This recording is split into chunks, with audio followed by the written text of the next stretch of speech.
Alhamdulillahi wahdah, wassalatu wassalamu ala man la nabiyya ba'dah,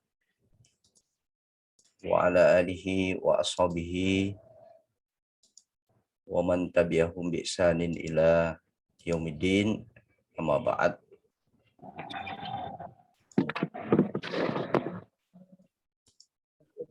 Mohon maaf pada hari ini karena tidak bisa hadir langsung untuk memberikan kuliah tatap muka karena kendaraan saya sementara di servis, tepatnya bannya bocor. Ya, kemudian juga masih agak letih setelah 4 hari berturut-turut kegiatan muktamar Wahda Islamiyah sejak hari Kamis, Jumat, Sabtu, dan kemarin baru berakhir. Baik, perkuliahan kita pada hari ini masih akan menyambung materi perkuliahan yang terakhir saya sampaikan berkaitan dengan urgensi tarbiyah atau pentingnya tarbiyah Islamiyah.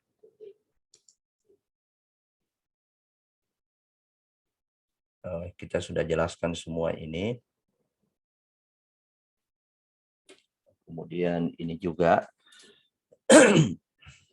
5M ini sesungguhnya adalah ahdafut tarbiyah atau tujuan tarbiyah, yaitu membentuk pribadi muslim yang ideal atau memproses manusia-manusia muslim jadi pribadi muslim yang ideal.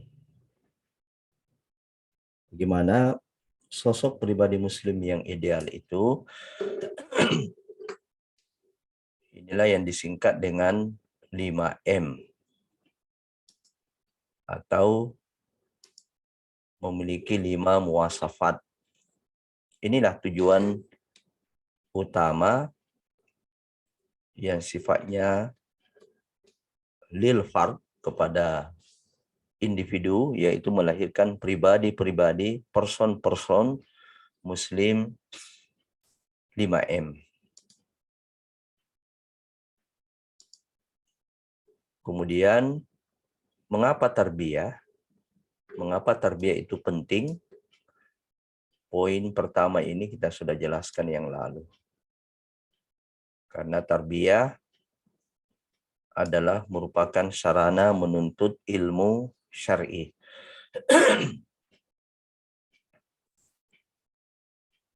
Nah, kenapa harus menuntut ilmu syar'i?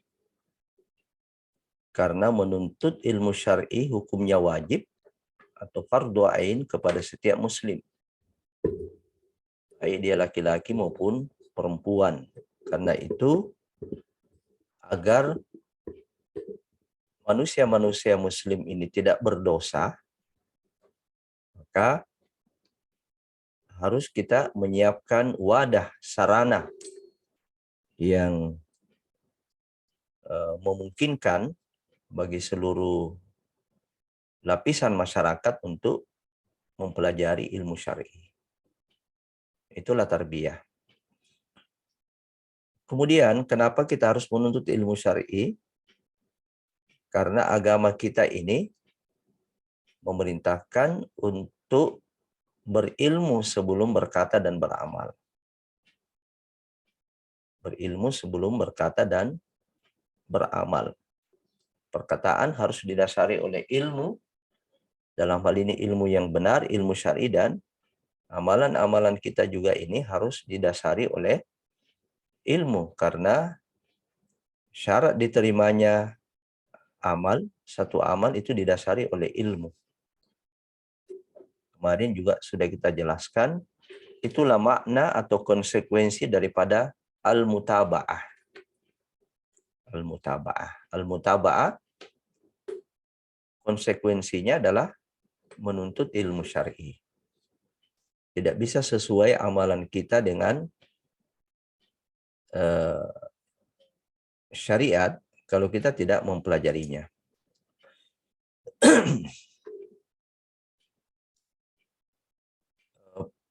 Yang kedua, apa pentingnya menuntut ilmu syar'i?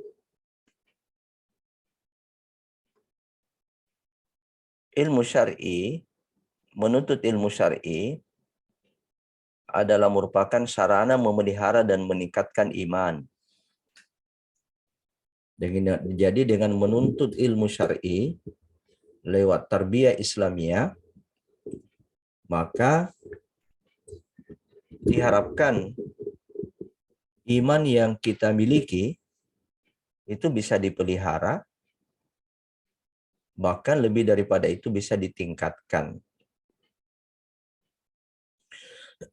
Mengapa harus iman ini? Mengapa harus iman ini dirawat, dipelihara, dijaga? Bahkan lebih dari itu ditingkatkan. Ini.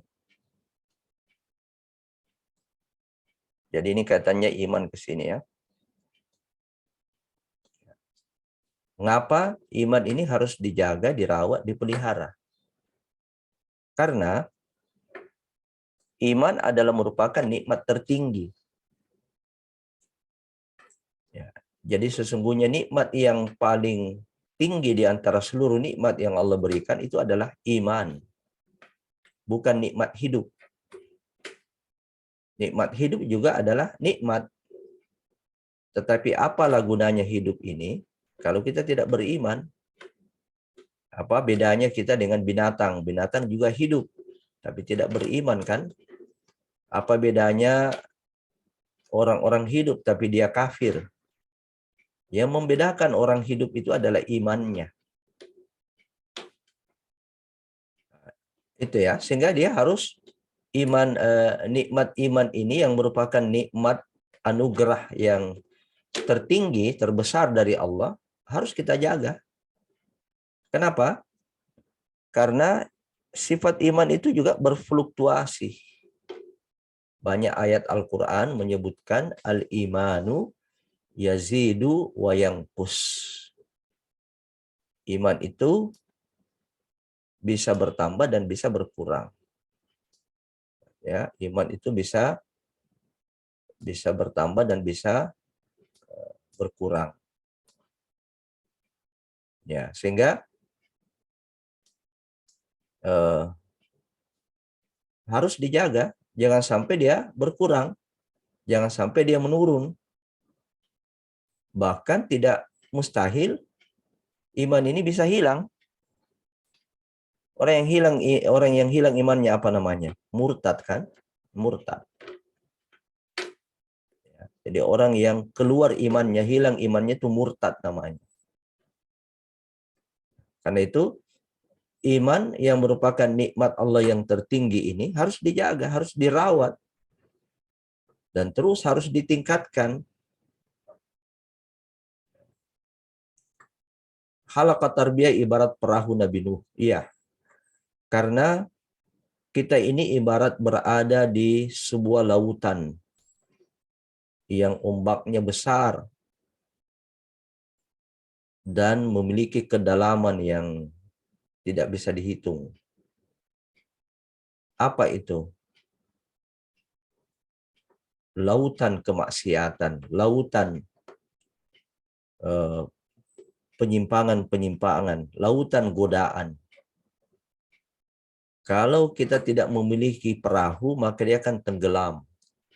Kita akan tenggelam. Jadi sekarang ini kan zaman munculnya asyratus sa'ah. Di zaman inilah sekarang ini tanda-tanda kiamat yang pernah disebutkan oleh Nabi SAW 14 abad yang lalu sudah mulai terbukti. Ada orang yang yusbihur rajulu mu'minan wa yumsi kafiran. Ya. Jadi ada orang yang pagi-pagi beriman, sore-sorenya kafir. Ada orang yang sore-sorenya beriman, pagi-paginya kafir. Nah, kapan itu terjadi? Di zaman sekarang ini.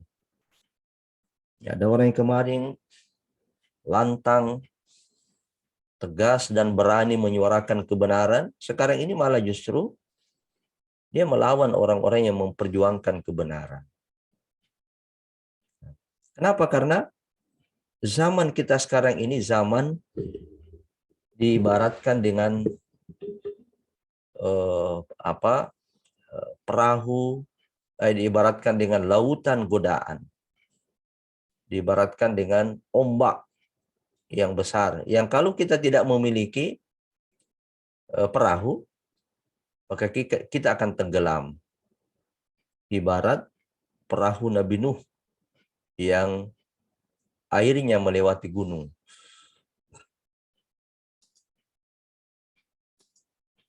Ini yang kedua.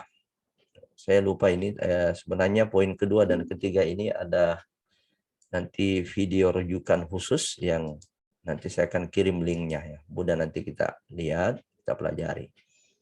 Jadi saya tidak akan bahas panjang lebar poin 2 dan 3. Yang ketiga, mengapa tarbiyah? Mengapa tarbiyah menjadi penting? Karena tarbiyah adalah merupakan sarana memelihara dan meningkatkan ukhuwah. Jadi tadi sarana memelihara dan meningkatkan iman. Kemudian ini adalah sarana dan meningkatkan ukhuwah. Nah, nanti dilihat video itu ya, nanti dilihat linknya. Ya. Kenapa ukhuwah ini harus kita pelihara? Karena ukhuwah ini adalah nikmat Allah juga. Ya, ukhuwah ini juga adalah nikmat Allah. Kemudian ukhuwah dan persatuan. Jadi ukhuwah ini sangat akrab dengan persatuan, orang berukhuwah kan bersatu. Ini adalah kekuatan. Kenapa kekuatan? Kita butuh, umat Islam sekarang ini butuh kekuatan. Kenapa? Karena musuh-musuh Islam terus menggalang kekuatan untuk menghadapi Islam dan kaum muslimin. Saya masuk ke poin 4 ya. Nanti poin 2 dan 3 itu ada link YouTube-nya khusus, nanti bisa didalami di situ. Nah, saya akan fokus pada poin 4, 5 dan 6. Mengapa tarbiyah itu penting? Tarbiyah adalah merupakan sarana untuk melejitkan dan mengarahkan potensi. Nah, di sini potensi. Kalau tadi ini kita sudah lalui iman, memelihara ukhuwah. Nah, ini potensi. Setiap kita ini punya potensi, punya tokoh. Ya. Jadi tidak ada satupun manusia yang dilahirkan oleh Allah Subhanahu wa taala yang zero talent, yang tidak memiliki talenta, yang tidak memiliki potensi. Setiap kita ini punya potensi. Kalau dalam ilmu pendidikan disebut dengan multiple intelligence, multiple intelligences, kecerdasan majemuk. Salah satu di antara teori multiple intelligences itu adalah bahwa setiap manusia memiliki kecerdasan. Sama halnya setiap manusia memiliki potensi. Jadi tidak ada manusia yang lahir di dunia ini bodoh sebenarnya. Tidak cerdas. Jadi setiap manusia itu cerdas. Ya. Setiap manusia punya potensi. Hanya kecerdasan itu berbeda-beda. Ada 8 jenis kecerdasan dalam teori multiple intelligences. Nah, kita keliru memahami kecerdasan selama ini. Kita menganggap kecerdasan itu yang kuat menghafal, Kecerdasan itu adalah yang pintar berbicara. Kecerdasan itu yang nilainya selalu tinggi kalau ujian. Itu kecerdasan. Padahal ada yang pintar menulis, mengarang maksudnya ya, membuat tulisan, membuat karya-karya tulis.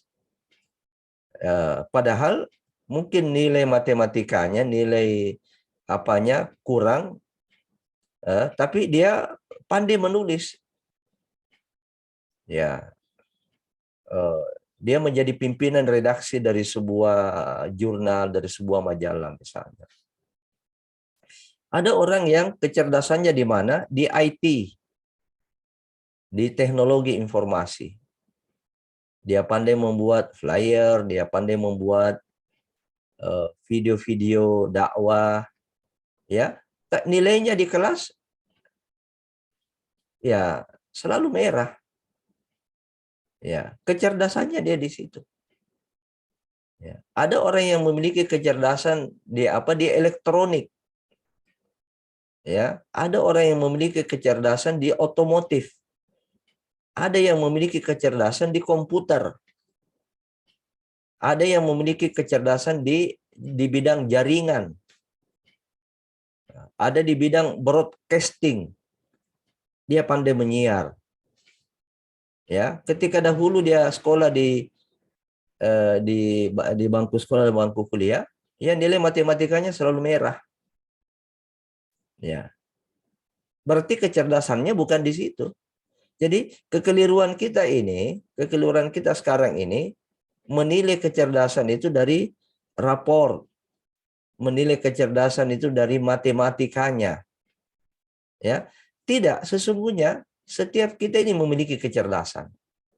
Tidak ada manusia yang diciptakan oleh Allah ini zero talenta atau zero smart. Setiap manusia pasti memiliki ini. Setiap manusia punya potensi. Dengan potensi itulah nanti menjadi bekal baginya untuk menjalani kehidupan ini. Untuk mencari nafkah, untuk mencari makan, minum, pakaian, memenuhi kebutuhan-kebutuhan pokoknya. Cobalah nanti antum lihat, tidak semua yang nilainya rendah di setiap hasil ujian, nanti ketika dewasa 10-20 tahun antum yang akan datang, itu akan menjadi orang yang terhinakan di masyarakat. Ya, tidak semua, tidak boleh kita mengukur masa depannya seseorang dengan nilainya. Ya, tapi di sini tidak berarti kita tidak boleh belajar, kita harus belajar. Kan sebenarnya menilai seseorang itu bukan hanya dari hasil, tapi proses. Ya, proses. Ya, nanti kalau antum jadi orang tua, jangan antum hanya menilai anak antum dari hasil belajarnya. Tapi yang paling pokok kita harus nilai adalah dari prosesnya. Hasil belajar itu juga ditentukan oleh takdir Allah. Ada orang yang belajar, mati-matian belajar, ternyata yang dia pelajari bukan itu yang keluar. Ternyata yang dia baca, saya belajar, ternyata yang dia baca, yang ini meleset, bukan itu yang keluar. Jadi itu juga berkaitan dengan takdir Allah. Tapi dia sudah menjalani proses. Nah, prosesnya itu yang harus dihargai. Ya. Apa juga gunanya orang yang nilainya tinggi, prosesnya tidak syar'i, prosesnya menyontek. Ya. Nah, jadi Islam ini tidak melihat dari hasil saja. Sekalipun tentu itu yang utama, tapi jangan sampai mengabaikan proses. Nah, potensi tarbiyah ini adalah merupakan sarana untuk melejitkan itu potensi. Nah, inilah yang antum lihat di Stiba, antum lihat di Wahda, dalam setiap acara itu, acara-acara yang kita buat, di situ kita menggali potensi.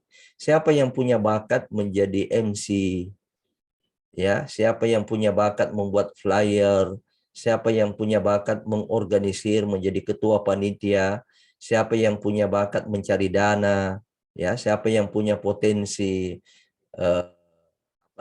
nasyid, memberikan hiburan, membuat puisi, bahkan di Pramuktamar kami kemarin ini berbalas pantun, ya. Jadi banyak, ya, banyak di situ untuk merancang sebuah acara. Di situ dibutuhkan multi talenta, di situ dibutuhkan multi potensi. Apalagi memperjuangkan Islam ini, itu dibutuhkan kecerdasan majemuk, kecerdasan yang beragam dan potensi yang beragam. Ya. Kita butuh ahli hukum, kita butuh teknokrat, kita butuh dokter, ya, kita butuh ahli strategi, ya, kita butuh militer, kita butuh kiadah yang memiliki potensi memimpin. Nah, tarbiyah inilah yang merupakan sarana untuk melejitkan itu. Sebagaimana kita lihat perjuangan Rasulullah SAW dengan merekrut beberapa orang pada waktu itu menjadi sahabat. Nah, dalam perjalanan memperjuangkan Islam itu, Nabi kemudian melihat potensi-potensi itu. Kemarin masih ingat saya menceritakan ada seorang yang masuk Islam yang latar belakangnya adalah provokator. Ya, yang latar belakangnya provokator. Ya, dia bisa menjadikan dua kelompok berkelahi itu kalau dia hadir di tengah-tengah mereka. Nabi memanfaatkan potensi itu kepada kebenaran. Nah, di sini juga tarbiyah ini. Tarbiyah ini lewat pelibatan-pelibatan dalam kepanitiaan, pelibatan-pelibatan di dalam kepengurusan. Di situ kita akan melihat potensi-potensi yang mungkin tadinya terpendam, ya, kemudian kelihatan potensi-potensi itu. Potensi adalah nikmat Allah yang harus disyukuri, ya, karena itu harus dimanfaatkan untuk perjuangan, ya. Sebaik-baik potensi adalah potensi yang digunakan untuk dakwah dan perjuangan Islam. Tarbiyah ini adalah merupakan sarana untuk tafjirut thaqah. Bagaimana meledakkan potensi itu. Bagaimana menggali potensi itu sehingga muncul. Ketika potensi itu muncul, inilah kita gunakan untuk dakwah. Inilah kita gunakan untuk perjuangan. Yang kelima, tarbiyah ini adalah sarana melatih amal jama'i atau berorganisasi. Nah, ini urgensi tarbiyah. Atau apa yang kita dapatkan lewat tarbiyah itu. Jadi dia tidak hanya mendidik kepribadian kita ini menjadi pribadi muslim yang ideal, tapi juga mengembangkan potensi-potensi lain, mengembangkan berbagai aspek. Di antaranya adalah melatih setiap orang untuk beramal jama'i atau berorganisasi. Pertanyaannya, kenapa beramal jama'i dan berorganisasi ini harus dilatih lagi? Sehingga untuk latihan diperlukan wadah, diperlukan sarana. Karena amal jamaah ini perintah Allah.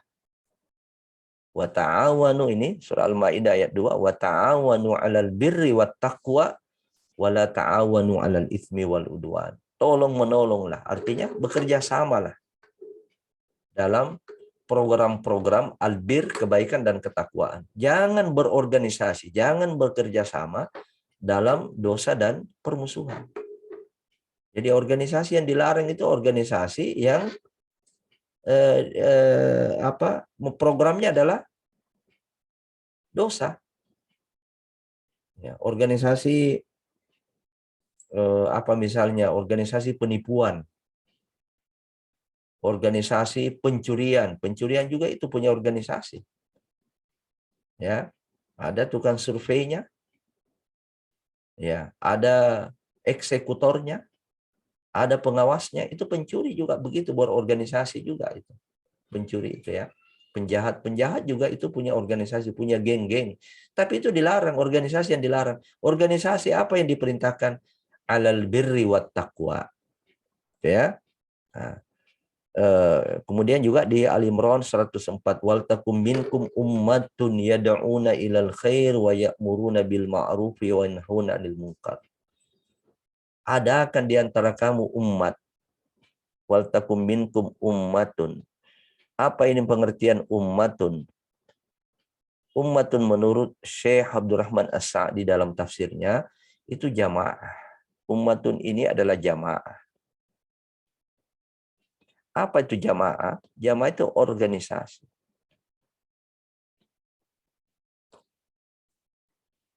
Jadi nanti jangan kita ini berdakwah sendiri-sendiri. Ya, jangan kita ini punya potensi tapi kita berjalan sendiri-sendiri. Cari jamaah yang bisa kita bekerja sama di situ. Bagaimanapun pintarnya, hebatnya seseorang, kalau dia sendiri pasti punya kekurangan, pasti punya kelemahan. Maka disinilah pentingnya organisasi kebersamaan. Ya, satu satu beban yang berat itu bisa diangkat kalau kita bersama-sama. Ya. Jadi saya pesankan ini kepada anak-anakku sekalian, jangan ada di antara kita nanti yang cenderung berdakwah sendiri-sendiri. Sekarang sudah ada organisasi. Di dunia ini sudah ada organisasi-organisasi Islam yang mengkoordinir dan mengarahkan dakwah dan perjuangan ini. Di Indonesia ini kita juga banyak. Kita di Wahdah Islamiyah. Perkuatlah itu. Jangan kita cenderung berjalan sendiri. Ingat, pertolongan Allah diberikan kepada amal jamaah. Yadullahi ma'al jamaah. Tangan Allah turun kepada jamaah. Ya, mewujudkan amal jamaah ini dibutuhkan latihan. Bekerja sama itu butuh latihan. Ya, coba lihat kalau baris berbaris kan, berbaris juga kalau baru satu kali berbaris itu biasanya salah-salah. Cara jalannya saja kadang-kadang kaki kanan depan, tangan kanan juga depan. Ya, kaki kiri belakang, kaki kiri juga ke belakang. Ya. Nah, jadi itu butuh latihan. Ya, itu latihan baris berbaris itu butuh latihan. Nah, ini sarananya di mana ini? Sarananya adalah tarbiyah Islamiyah. Nah, makanya antum ini biasa dilibatkan dalam lajnah amaliyah, ya, dalam kepanitiaan ya. Tujuannya apa? Tujuannya ini untuk melatih amal jamaah.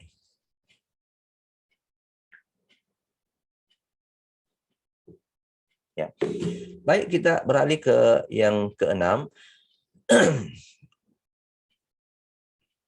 Tarbiyah Islamiyah adalah merupakan solusi dari berbagai problematika umat Islam. Ya, jadi sekarang ini umat Islam berada di dalam problema yang luar biasa. Dari sisi ekonomi, umat Islam dikuasai oleh asing dan asing. Ya, kalau umat Islam ini semuanya kuat ekonominya, maka tidak perlu kita mendatangkan orang asing. Ya, kita tidak perlu menyewa orang-orang kafir, orang-orang yang tidak beriman. Kalau umat Islam ini kuat dari sisi ekonomi. Umat Islam mengalami masalah dalam politik. Orang-orang yang terjun di kancah politik, banyak orang Islam di situ, tapi Islam yang tidak ideal, Islam yang tidak berkarakter 5M itu. Ya, sehingga tidak memberikan keberpihakan kepada Islam dan kaum muslimin. Malah justru di antara mereka juga ada yang digunakan oleh musuh-musuh Islam untuk menindas umat Islam. Coba lihat orang-orang di parlemen kita ini, itu berapa persen itu orang non muslim, ya, masih mayoritas orang Islam. Tapi kenapa tidak bisa berpengaruh? Kenapa tidak bisa menentukan pemimpin yang betul-betul berkarakter, yang berakhlak mulia? Kenapa umat Islam ini masih sering dimarginalkan? Kenapa ada ulama ditangkap? Kemana itu orang-orang parlemen, orang-orang Islam yang ada di parlemen? Ya, nah, kenapa ada ulama yang dikriminalisasi? Itu ya, banyak problema yang dihadapi oleh umat Islam pada hari ini, kompleks, yang berujung kepada umat Islam tidak memiliki kekuatan, tidak memiliki kekuasaan untuk menentukan, untuk menjadikan mengangkat keadilan ini. Yang dengan keadilan itu tercipta kesejahteraan, tercipta keamanan. Maka apakah kita mau membiarkan umat ini begini terus? Ya, apakah kita mau berada terus tenggelam dalam problema ini? Ya. Nah, maka harus kita cari solusi. Harus kita cari jalan keluar. Nah, bagaimana jalan keluarnya itu? Kita ingat perkataan Imam Malik. Kita rujuk kepada perkataan Imam Malik. La yasluhu akhiru hadhil ummah illa bima saluha bihi awwaluh. Tidak akan baik akhir, ya, generasi akhir umat ini, kecuali mereka kembali kepada apa yang menjadikan generasi terdahulu itu menjadi baik. Ya, artinya umat generasi Islam pada hari ini tidak akan baik. Kondisi umat, bangsa dan negara pada hari ini tidak akan baik kecuali mereka kembali kepada metode yang menjadikan umat-umat terdahulu itu menjadi umat terbaik. Apa itu? Ya, dalam hadis Nabi SAW dikatakan hatta tarji'u ila dinikum. Nah, dalam hadis yang agak panjang disebutkan, apabila sudah merajalela di antara kamu jual beli inah, jual beli yang ada kecurangan di dalamnya, jual beli yang ada riba di dalamnya, kemudian kamu sudah terpedaya oleh kehidupan dunia, kamu berlomba-lomba, berkompetisi dalam keduniaan, lupa akhirat, kemudian kamu meninggalkan jihad fi sabilillah, sallallahu alaikum dullan. Allah akan menurunkan kehinaan padamu. Ya, la yang zi'uhu, tidak akan terangkat kehinaan itu. Umat Islam dihinakan oleh umat-umat lain, tidak akan terangkat kehinaan itu, ya, hatta tarji'u ila dinikum, sampai kamu kembali kepada agamamu. Jadi yang menjadi solusi umat Islam ini dari segala problema yang dihadapi adalah kembali pada agamanya. Ya. Nah, inilah yang didefinisikan oleh Imam Malik, ya, ya, illa bima saluha bihi awwaluhu. Kita kembali kepada metode yang menjadikan umat-umat terdahulu itu menjadi mulia. Ya. Apa agamanya yang membuat mereka jadi mulia? Agamanya yang menghilangkan kehinaannya. Agamanya yang menghilangkan mereka menjadi lemah. Nah, pertanyaannya, bagaimana kita kembali pada agama ini? Kembali pada agama kan kembali kepada Quran dan Sunnah. Gitu kan? Quran dan hadis. Bagaimana kita betul-betul paham Quran dan hadis dan kita amalkan Quran dan hadis. Itulah yang memuliakan Nabi. Itulah yang memuliakan sahabat. Itulah yang menjadikan Nabi dan sahabatnya berkuasa pada waktu itu. Bahkan kalau kita mau menyebut, itulah yang memenangkan Taliban melawan melawan kekuatan Amerika. Nah, pertanyaan lagi, bagaimana caranya kita kembali kepada Quran dan Sunnah? Tarbiyah. Tarbiyah ini adalah alternatif yang ideal. Mengembalikan umat ini untuk berpegang teguh kepada agamanya, beragama dengan baik, menjadikan agama sebagai fondasi di dalam kehidupannya, penuntun dan pedoman di dalam kehidupannya lewat tarbiyah Islam. Ya, saya kira ini dulu 6 poin daripada urgensi tarbiyah. Ya, kenapa tarbiyah ini penting? Ya, saya cukupkan dulu. Nanti insya Allah pertemuan 13 ya, 13, 14 saya masih akan memberikan mata kuliah tentang rukun-rukun tarbiyah, kemudian tujuan tarbiyah, ahdafut tarbiyah, kemudian kurikulum tarbiyah. Ya, selama 2 kali pertemuan nanti di kurikulum tarbiyah, sekaligus nanti bagaimana teknis operasional mentarbiyah. 2 pertemuan terakhir kita praktek.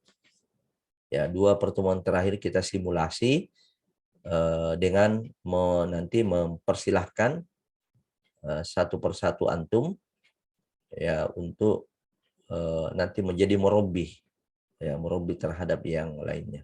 Karena itu saya ingatkan kembali, mulai sekarang siapkan memang materi antum yang antum mau sajikan. Cara penyajiannya adalah lewat rasmul bayan, kalau antum tulis di papan, antum menulis di papan, atau ada yang menggunakan slide. Ada yang menggunakan slide, nanti kita fasilitasi LCD-nya. Itu rencana nanti kita lakukan di masjid. Baik, sebelum saya tutup, ada yang mau bertanya?